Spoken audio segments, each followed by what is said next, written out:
বন্ধুরা, আপনারা কি জানেন ইউটিউবের প্রতিষ্ঠাতারা কারা? আর কত সালে ইউটিউব প্রতিষ্ঠিত হয়েছিল? কেনই বা হয়েছিল? ইউটিউবের জন্মের হিস্টোরি নিয়ে আজকের এই এপিসোড।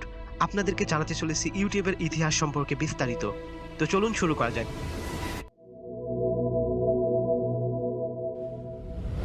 ইউটিউব এখন পর্যন্ত বিশ্বের সবচেয়ে জনপ্রিয় ভিডিও শেয়ারিং প্ল্যাটফর্ম। গুগল ইউটিউবকে খুব তাড়াতাড়ি কিনে নেয় এবং গুগল ইউটিউবকে চালু রাখতে এবং চালু রাখার জন্য বিলিয়ন বিলিয়ন ঢেলে দিয়েছে। আমি মনে করি আজ ইউটিউবের সাফল্যের জন্য গুগলের বেশিরভাগ কৃতিত্ব প্রাপ্য। গুগল 2006 সালের অক্টোবরে 3 জনের কাছ থেকে $1.65 বিলিয়ন ইউটিউব কিনে নিয়েছিল। তাহলে এই 3 জন কিভাবে প্রতিষ্ঠা করলেন ইউটিউব, এবং ইউটিউব বিক্রি করার পর থেকে তারা কি করছে এবং আজ কোথায় আছে? ইউটিউবের প্রতিষ্ঠাতা জাভেদ করিম একজন বাংলাদেশি বংশোদ্ভূত। করিম 1979 সালের 5 অক্টোবর পূর্ব জার্মানির মার্বার্গে জন্মগ্রহণ করেন। তার বাবা মা দুজনই গবেষক ছিলেন। খুব অল্প বয়সে করিম এবং তার পরিবার কমিউনিস্ট পূর্ব জার্মানি ছেড়ে পশ্চিম জার্মানিতে চলে যায় এবং এখানেই করিম তার শৈশবের বেশিরভাগ সময় কাটিয়েছিলেন। 12 বা 13 বছর বয়সে করিম আবারও চলে যান সেন্ট পল, মিনেসোটায়। করিম সেখানকার Saint Paul's Central High School নামক স্থানীয় উচ্চ বিদ্যালয়ে ভর্তি হন এবং অবশেষে তিনি আরবানা চ্যাম্পিয়নের ইলিনয় বিশ্ববিদ্যালয়ে ভর্তি হন। করিম কম্পিউটার সায়েন্সে স্নাতক শেষ করে আর তার স্নাতক অর্জন করতে 7 বছর লেগেছিল। এরই মধ্যে করিম পেপ্যালের 2 জন লোকের সাথে দেখা করেন, যাদের সাথে তিনি ইউটিউব প্রতিষ্ঠা করবেন।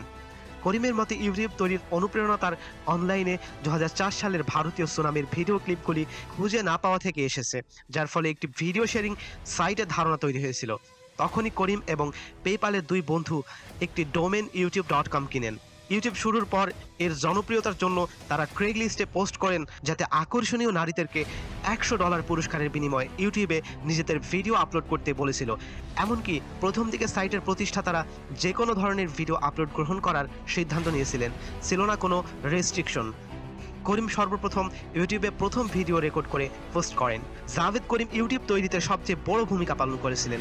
ভিডিওতে সহ প্রতিষ্ঠাতা জাভেদ করিমকে দেখা যায় সান দিয়াগো জু ভিডিওটি এখনও সাইটে পাওয়া যায়। মে মাসে কোম্পানিটি একটি সার্বজনীন বিটা ভার্সন শুরু করে। রোনালদিনহো সমন্বিত একটি নাইকে বিজ্ঞাপনটি প্রথম ভিডিও হয়ে ওঠে, যেটি মোট 1 মিলিয়ন ভিউতে পৌঁছায়। সাইটটি আনুষ্ঠানিকভাবে 15 ডিসেম্বর 2005-এ চালু হয়েছিল। সেই সময় পর্যন্ত সাইটটি দিনে 8 মিলিয়ন ভিউ পেয়েছিল। সেই সময় ক্লিপগুলি 100 মেগাবাইটে সীমাবদ্ধ ছিল, 30 সেকেন্ডের ফুটেজের মতো। জনপ্রিয় আস্থার বিপরীতে ইউটিউব ইন্টারনেটে প্রথম ভিডিও শেয়ারিং সাইট ছিল না। ভিমিও 2004 সালের নভেম্বরে শুরু হয়েছিল। ইউটিউবের লঞ্চের সপ্তাহে এনবিসি ইউনিভার্সালের Saturday Night Live the Lonely আইল্যান্ডের একটি স্কিট লেজি সানডে চালায়। লেজি সানডে একটি প্রাথমিক ভাইরাল ভিডিও হিসেবে ইউটিউবকে একটি পরিচিত ওয়েবসাইট হিসেবে প্রতিষ্ঠা করতে সাহায্য করেছিল। ইউটিউবে স্ক্রিপ্টের আনুষ্ঠানিক আপলোডগুলি ফেব্রুয়ারি 2006 নাগাদ 5 মিলিয়নেরও বেশি সম্মিলিত ভিউ পেয়েছিল। সাইটটি দ্রুত বৃদ্ধি পায় এবং জুলাই 2006 সালে কোম্পানি ঘোষণা করে যে প্রতিদিন 65,000-এরও বেশি নতুন ভিডিও আপলোড করা হচ্ছে এবং সাইটটি প্রতিদিন 100 মিলিয়ন ভিউ পাচ্ছে। যখন গুগল ইউটিউবকে কিনেছিল, করিম গুগলের মোট $1,37,443টি শেয়ার পেয়েছিলেন, যার মূল্য তখন প্রায় $64 মিলিয়ন ছিল। তখন গুগল ইউটিউবের বিকল্প হিসেবে ভিডিও শেয়ারিং উন্মুক্ত করে দিয়েছিল, যার কারণে ইউটিউবের ভিডিও আর কেউ দেখছিল না। বড় বড় প্রতিষ্ঠানের সাথে পেরে উঠছিল না ইউটিউব। তবে সেই সময়ের সবচেয়ে বড় বড় প্রতিষ্ঠান ইউটিউবের প্রতি প্রবল আগ্রহী ছিল। অনেকেই কিনে নিতে চেয়েছিল ইউটিউবকে।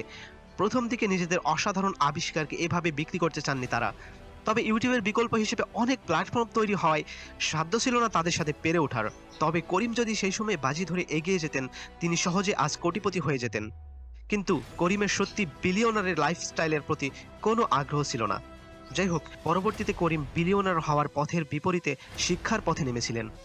ইউটিউবের পরে তিনি মূলত কেবল তার শিক্ষা চালিয়ে যান এবং অন্যান্য স্টার্ট আপগুলিতে বিনিয়োগ এবং প্রশিক্ষণ দিতে যান।